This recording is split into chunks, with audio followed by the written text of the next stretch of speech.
اور اسے آپ یہ سمجھیے کہ ایک بہت بڑا ہدیہ اور تحفہ ہے جو آپ کی مقدس سماعتوں کے حوالے کیا جا رہا ہے۔ جناب فاطمہ زہرا نے جو خطبہ دیا اس کا پہلا باب، جیسا کہ اس کے پہلے والے ایپیسوڈ میں آپ نے دیکھا، اس میں توحید کا تذکرہ کیا تھا، ونس آف گاڈ، توحید پروردگار کیا ہے اس کے بارے میں بیان کیا تھا۔ خدا کے بعد اب رسول خدا کا ذکر ہو رہا ہے، اللہ کے بعد رسول اللہ کا ذکر ہو رہا ہے۔ تو آئیے سنتے ہیں کہ دوسرے باب میں آپ فرماتی ہیں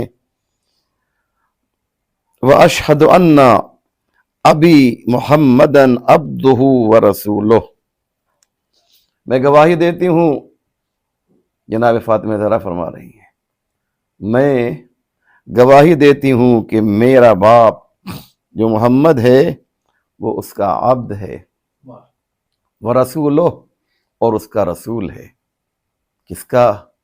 جس نے انہیں محمد بنایا ہے، جس نے انہیں رسول بنایا ہے۔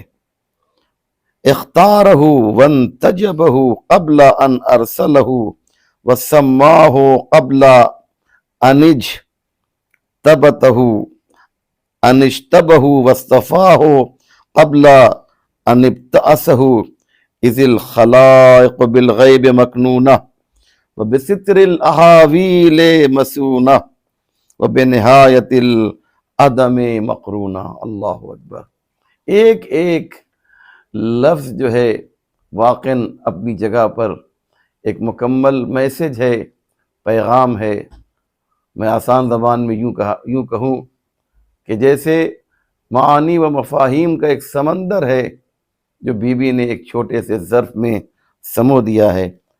جیسا کہ میں نے اس سے پہلے بھی عرض کیا تھا کہ میں عربی کے تمام الفاظ کو اس لیے نقل نہیں کروں گا کہ یہ ایپیسوڈ بہت طولانی ہو جائے گا، بس چند جملے میں نے تبرکاً پیش کر دیے ہیں۔ آیت ترجمہ دیکھتے اور سنتے ہیں۔ بی بی فرماتی ہیں کہ میں گواہی دیتی ہوں کہ میرے والد محمد خدا کے بندے اور اس کے رسول ہیں، عبد خدا ہیں اور رسول خدا ہیں۔ ان کو بھیجنے سے پہلے ان کو منتخب کیا ہے۔ بڑی عجیب بات ہے، کیا کہا آپ نے؟ اختارہ وانتجبہ قبل ان ارسلہ وسماہ قبل ان اجتبہ۔ یہ عجیب بات ہے عزیزو، بہت توجہ کیجئے گا۔ آپ دیکھیں کہ آپ نے فرمایا ان کو خلق کرنے سے پہلے یہ منصب عطا کیا۔ اور آپ کا جو سوال تھا مولانا عقیل صاحب کہ آپ اس جملے کی جو ہے تشریح ضرور کیجئے گا، اور بہت ہی عمدہ یہ انداز بیان ہے، علماء نے اس پر تقریریں کی ہیں، اور ایران کے جو بزرگ علماء ہیں انہوں نے اس پر کافی روشنی ڈالی ہے، اور ہمارے ایک استاد آغا قراتی انہوں نے اس کے اوپر پورا ایک خطبہ، پوری ایک تقریر کی ہے اس ایک جملے کے اوپر جو آپ نے فرمایا کہ وَاسْتَفَاهُ قَبْلَ أَنِ ابْتَعَثَهُ۔ یہ جملے پہ غور کیجئے گا، بی بی نے کیا فرمایا؟ اللہ نے پیغمبر کو پہلے منتخب کیا ہے، سلیکٹ کیا ہے، اور پھر مبعوث برسالت کیا ہے۔ یعنی کیا مقصد ہوا؟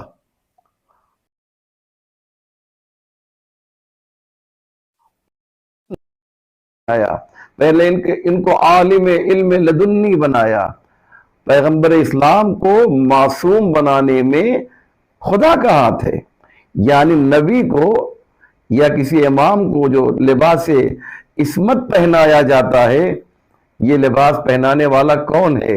یہ لباس عصمت کون پہناتا ہے؟ یہ خدا۔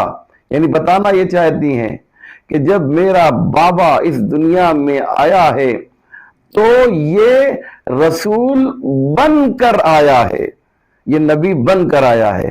یہ بات کیوں کہی جناب سیدہ نے؟ توجہ کیجئے گا عزیزو، شاید کوئی میسج اور پیغام ہو اس کے اندر کہ یہ بات کیوں کہنی پڑی؟ کیوں؟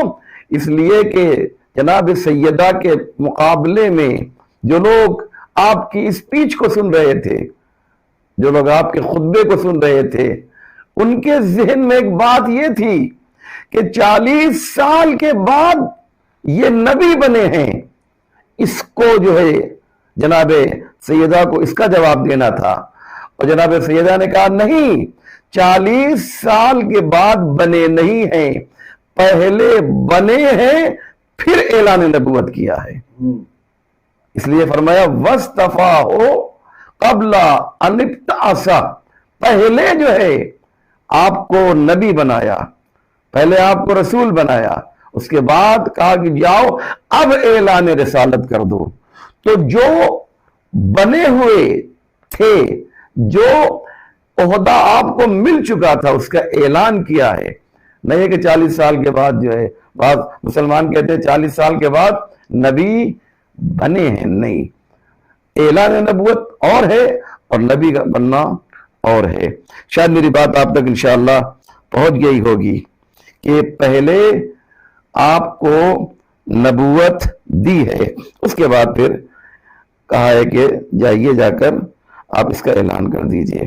جب لوگ علم غیب میں مخفی تھے، کیا مقصد، اور عدم کے ہولناک پردوں میں تھے، اور عدم کی آخری سرحدوں سے متصل تھے، یعنی کیا مقصد ہے، بتانا چاہتی ہیں جناب شہزادی کہ جب کوئی نہیں تھا، کچھ نہیں تھا، ہو کا عالم تھا، ایک سناٹا تھا، اور سوائے عدم کے کچھ نہیں تھا، اس وقت یہ ذات گرامی موجود تھی، اور یہ ذات گرامی جو موجود تھی اس وقت جو ہے یہ ایک فقط وجود محض کی شکل میں نہیں تھی، ایک نور محض کی شکل میں نہیں تھی، بلکہ اس وقت یہ ایک نبی کی شکل میں تھے۔ نور اور نبی، نور اور نبوت، یہ دونوں چیزیں ایک ساتھ چل رہی تھیں۔ اور آسان کر دوں کہ خلقت کے وقت سے ہی، اول ما خلق اللہ نوری، خلقت کے وقت سے ہی یہ نبی تھے، نہ یہ کہ پیدا ہونے کے بعد جو ہے بعد میں ان کو نبی بنایا گیا ہے۔ یہ ہمارا عقیدہ ہے، بالکل بالکل، اور ہم اس عقیدے پر قائم تھے، قائم ہیں اور قائم رہیں گے بالکل بالکل، کہ رسول وہاں سے چن کر آتا ہے، جی ہاں جی ہاں جی، یہاں آنے کے بعد پھر عہدہ ملنے کے بعد نبی نہیں کہلاتا ہے، وہ بن کر وہاں سے آتا ہے، اللہ کا سلیکٹ رہتا ہے۔ جی ہاں، یہ کہنا چاہتا اور آپ فقیر صاحب یہ دیکھیے کہ کتنی پیاری بات ہے، یعنی جس وقت آپ کو خلق کیا اللہ نے، اول ما خلق اللہ نوری، تو جیسے ہی وہ ایک نور کی حیثیت سے مخلوق پروردگار بنے، تو مخلوق پروردگار بھی بنے اور منتخب پروردگار بھی بنے، یعنی مصطفیٰ بنا دیا، یوں کہا جائے۔ یعنی مصطفیٰ بننے میں اور مخلوق بننے میں کوئی گیپ اور فاصلہ نہیں ہے۔ کون یہ بات کہہ سکتا ہے، انصاف سے بتائیے۔ اتنی خوبصورت بات جناب سیدہ نے جو ہے اس خطبے کے ذریعے بیان کی ہے، دنیا کو یہ مفہوم جو ہے بتانا چاہیے ہمارے علماء خطبہ اور ذاکرین کو، کہ جناب سیدہ نے کہا ہے کہ خلقت میں اور بعثت میں کوئی گیپ اور فاصلہ نہیں ہے۔ واقعا مجھے تو بہت ہی اچھا لگ رہا ہے اس کو ترجمہ کر کے اور تفسیر کر کے۔ تو جب لوگ عدم معدوم تھے، اس وقت ایک موجود سامنے آیا، اول ما خلق اللہ نوری کی شکل میں، اور اللہ نے اس کو جو ہے کیا کیا، مخلوق بھی بنایا اور مصطفیٰ بھی بنایا۔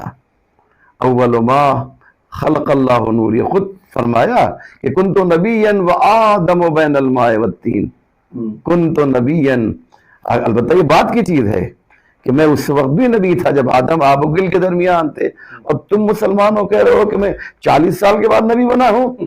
نہیں، میں تو اس وقت نبی بنا تھا کہ جب کائنات موجود نہیں تھی، جب ہدایت لینے والے موجود نہیں تھے، اس وقت میں بعنوان ہادی موجود تھا۔ یہ اس وجہ سے ہوا کہ خدا آئندہ سے واقف تھا۔ کیا مقصد؟ جناب سیدہ بتانا چاہتے ہیں کہ خدا جو ہے وہ واقف تھا کہ آنے والے زمانے میں ہمیں کیا کرنا ہے، اور دنیا کے واقعات پر مسلط وہ چیزوں کے مقدرات سے باقاعدہ واقف تھا۔ کیا مقصد ہوا؟ مقصد یہ ہے کہ آنے والے زمانے میں اللہ نے یہ طے کیا تھا کہ اس کو پیدا تو پہلے کروں گا لیکن آخر میں بھیجوں گا. اور ان کے ذریعے سے کیا کیا جائے گا وہ سن لیجئے. ان کو مبعوث کیا تاکہ ان کے ذریعے احکام کی تکمیل کرے. اللہ اکبر. کیا کہا جناب سیدہ نے؟ ان کے ذریعے احکام کی تکمیل کرے. الیوم اکملت لکم دینکم واتممت علیکم نعمتی. یہ کہنا چاہ رہی ہیں ان کے ذریعے دین کامل ہو. یاد رکھیے گا جناب آدم کے ذریعے سے احکام کی تکمیل نہیں ہوئی, جناب نوح کے ذریعے سے احکام کی تکمیل نہیں ہوئی, اور دیگر انبیاء کے ذریعے سے, ان کے ذریعے سے احکام کی تکمیل ہوئی ہے. اور اپنے قوانین کو نافذ کرے اور حتمی ارادوں کو عملی کرے. ایک بات ہے جناب سیدہ نے کہا ہے, ایک اللہ کا ایک حتمی ارادہ ہے جو اسے پورا کرنا ہے. اس کے لیے ان کا سہارا لیا, اس کے لیے مصطفیٰ کا سہارا لیا. جناب سیدہ یہ کہہ رہی ہیں جب وہ مبعوث ہوئے تو انہوں نے دیکھا کہ لوگوں نے مختلف مذاہب اختیار کر رکھے ہیں. پیغمبر اسلام جب آئے نا تو یہودیت اور عیسائیت جو ایک مکتب الہی تھا, یہ دونوں مذہب جو موجود تھے لیکن یہ چینج ہو چکے تھے, یہ تبدیل ہو چکے تھے. جیسے بارش کا پانی جب آسمان سے نازل ہوتا ہے تو بالکل صاف ہوتا ہے, لیکن جس جگہ پہ گرتا ہے اگر وہاں پر گندگی ہوتی ہے تو یہ پانی اسی طرح سے گندا ہو جاتا ہے, لیکن اگر وہاں صفائی ہوتی ہے تو وہ پانی صاف رہتا ہے. ان کے ظرف گندے ہو چکے تھے, لہذا انہوں نے اللہ کے ان دونوں دینوں میں تبدیلی کر دی تھی, بدل دیا تھا دین کو. اس لیے جو ہے یہ جناب فاطمہ فرماتی ہیں کہ میرے بابا جب مبعوث برسالت ہوئے تو انہوں نے کیا دیکھا کہ لوگ جو ہیں الگ الگ راستے اختیار کر چکے ہیں, اور ایسے ماحول میں کچھ لوگ آگ کا طواف کر رہے ہیں, کچھ لوگ بتوں کے سامنے سر جھکا رہے ہیں. انہوں نے, یہ عجیب بات ہے, انہوں نے دل سے خدا کو پہچان لیا ہے مگر پھر بھی اس کا انکار کرتے ہیں. کیا مطلب ہوا اس کا؟ کیا کہا جناب سیدہ نے؟ یعنی یہ وہ لوگ ہیں جو خدا کو مانتے بھی ہیں اور خدا کا انکار بھی کرتے ہیں. میں قرآن کی اس کے بارے میں ایک آیت پڑھتا ہوں کہ کیا مقصد ہوا. یعنی خدا کو مان بھی رہے ہیں اور خدا کا انکار بھی کر رہے ہیں. قرآن کہتا ہے لَإِن سَأَلْتَهُمْ مَنْ خَلَقَ السَّمَاوَاتِ وَالْأَرْضِ لَيَقُولُنَّ اللَّهُ. ان سے پوچھا جائے گا, اگر پوچھا جائے کہ آسمان اور زمین کا پیدا کرنے والا کون ہے تو یہ کہیں گے کہ اللہ ہے. یعنی اللہ کو ایک طرح سے مان رہے ہیں لیکن انکار بھی کر رہے ہیں. 360 جو بتوں کو رکھا گیا ہے کعبے کے اندر, یہ اس بات کی دلیل ہے کہ 360 کو بھی مان رہے ہیں اور اس ایک کو بھی مان رہے ہیں. خداوند عالم نے حضرت محمد مصطفیٰ صلی اللہ علیہ وآلہ وسلم کے نور کے ذریعے تاریکیوں کو ختم کیا. بالکل صحیح ہے, بالکل صحیح ہے. آغائے قراتی نے اپنی کتاب میں اس کو لکھا ہے, اس پہ ایک تفصیلی بحث کی ہے, اور میری اس پہ ایک تقریر بھی ہے کہ سب سے زیادہ پوری دنیا میں جب پیغمبر اسلام مبعوث برسالت ہوئے, یوں تو ہر طرف اندھیرا تھا لیکن گھٹا ٹوپ اندھیرا, دم گھٹنے والا اندھیرا جس جگہ تھا وہ جزیرہ نما عرب میں تھا. اس لیے ضرورت ہوئی اللہ کو کہ جہاں زیادہ ضرورت ہے پیغمبر کو وہاں بھیجا جائے. یہ عرب کہتے ہیں کہ صاحب ہم بڑے خوش نصیب ہیں کہ ہم کو ہمارے درمیان پیغمبر آئے. اس لیے پیغمبر نہیں آیا کہ آپ خوش نصیب ہیں, اس لیے پیغمبر آئے کہ آپ سب سے بد نصیب تھے اپنے زمانے میں. اس لیے اللہ نے جو ہے آپ کی ہدایت کے لیے وہاں پر پیغمبر اسلام کو بھیجا. دیکھیے کیا کہہ رہی ہیں جناب سیدہ کہ خداوند عالم نے حضرت محمد مصطفیٰ صلی اللہ علیہ وآلہ وسلم کے نور کے ذریعے تاریکیوں کو ختم کیا, دلوں سے ظلمت کے پردوں کو ہٹایا, آنکھوں کے سامنے سے گہرے گہرے جو بادل تھے اسے الگ کر دیا, دور کر دیا. انہوں نے لوگوں کی ہدایت کے لیے قیام کیا, ان کو گمراہی اور ضلالت سے نجات دلائی. کیوں؟ اس لیے کہ وَإِن كَانُوا مِن قَبْلِهِمْ وَإِنْ كَانُوا مِنْ قَبْلِ لَفِي ضَلَالٍ مُبِينٍ، یہ کھلی ہوئی گمراہی میں تھے۔ جناب سیدہ کہہ رہی ہیں میرے بابا نے ان کو نجات دلائی ہے، ان کی آنکھوں کو روشن کیا ہے، ورنہ ان کے دیکھنے کا انداز بھی کیا تھا؟ الگ تھا۔ ان کے آنکھوں میں نور الہی کو داخل کیا ہے۔ حدیث پیش کروں، المومن ینظر بنور اللہ، مومن وہ ہے جو نور خدا سے دیکھتا ہے۔ آپ کی آنکھوں میں ایک بہت ہی سرسوں کے برابر ایک چھوٹا سا ڈاٹ نقطہ ہوتا ہے، اسی سے انسان دیکھتا ہے۔ پیغمبر فرماتے ہیں لیکن مومن کیسے دیکھتا ہے؟ المومن ینظر بنور اللہ، وہ اس رائی کے اور سرسوں کے برابر جو دانا ہے اس سے نہیں دیکھتا ہے بلکہ نور خدا سے دیکھتا ہے۔ یہ بات جناب فاطمہ نے فرمایا ہے کہ ان کی آنکھوں کو روشن کیا، اسلام کے محکم قوانین کی طرف ان کی ہدایت کی اور ان کو راہ راست کی طرف بلایا، ان کو صراط مستقیم پر گامزن کیا۔ یہ ابن آدم تھے، ان کے پاس آدمیت نہیں تھی، یہ انسان بل علی الظاہر تھے، ان کے پاس انسانیت نہیں تھی۔ اس کے بعد خداوند عالم نے نہایت محبت اور اختیار کے ساتھ، خوشی اور ایثار کے ساتھ ان کی روح قبض کی ہے۔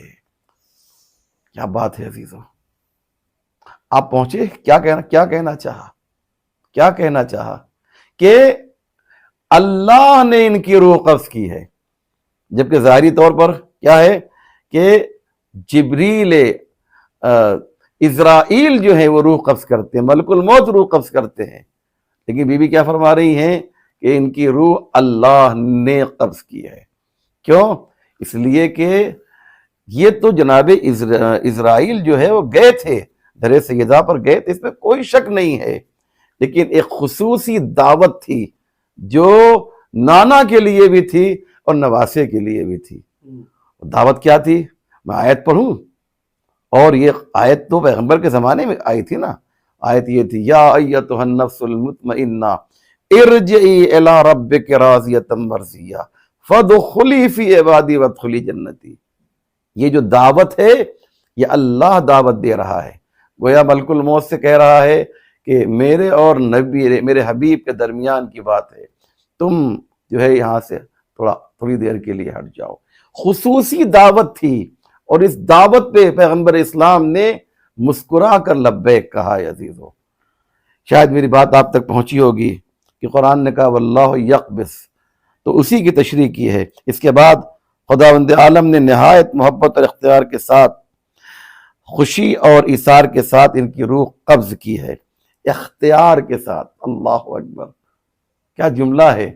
یعنی احمد مختار کو اختیار دیا گیا کہ تمہیں اختیار دیا جا رہا ہے، تم میری بارگاہ میں آؤ۔ اور نبیوں کے لیے کیا کہا گیا؟ آنا ہے تم کو، لیکن پیغمبر کو اختیار دیا گیا، تم چاہو تو آ سکتے ہو۔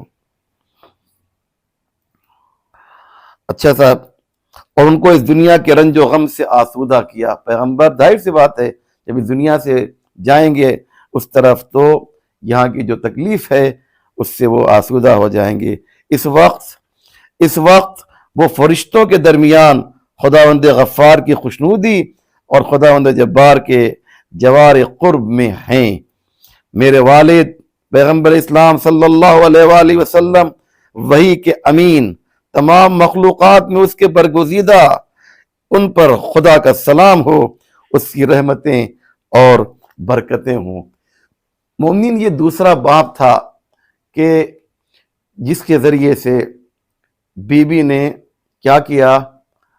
پیغمبر اسلام کی عظمت کو بیان کیا، اور ان کی خلقت سے لے کر ان کی رحلت تک تمام باتوں کو مختصر کر کے پیش کیا، یعنی ولادت کا بھی ذکر کیا اور وفات کا بھی ذکر کیا۔ جب کسی شخصیت کے بارے میں ان کی بایوگرافی لکھی جاتی ہے، آج ہم لوگ کیا کرتے ہیں؟ ولادت سے لے کر وفات تک، بالکل اسی طریقے سے جناب سیدہ نے ولادت سے لے کر وفات تک کی تمام باتوں کو بہت ہی حسین انداز میں پیش کیا، اور دنیا والوں کو بتایا کہ محمد مصطفیٰ صلی اللہ علیہ وآلہ وسلم کی فضیلت کیا ہے۔